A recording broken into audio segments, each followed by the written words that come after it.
জায়গাতেই যদি তোর মেয়েকে হেলিকপ্টার করে নিয়ে যেতে না পারি তাহলে আমার নাম হালকু নয়। মালিক, আমি আপনার এই বিল্ডিং এর পুরো কাজটা একাই করতে চাই। দর কম হলেও যদি পারেন এই পুরো কাজটা আমাকে দিন। তুই এই কাজটা করতে পারবি, কিন্তু মনে রাখিস কাজটা একদম ঠিকঠাক আর নিরাপদ হতে হবে। কিছু ভুল হলেই 1 টাকাও পাবি না, মনে রাখিস।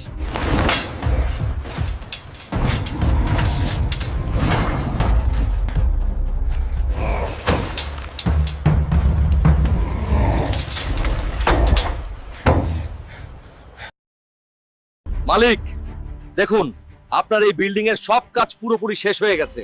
এখন আমার কাজের টাকা দিয়ে দিন, দেরি করবেন না। হালকু, তুই সত্যিই করে দেখিয়েছিস। এই নে তোর কষ্টের উপার্জনের টাকা। শ্বশুর কালাম, তুই অপেক্ষা কর, আমি আসছি।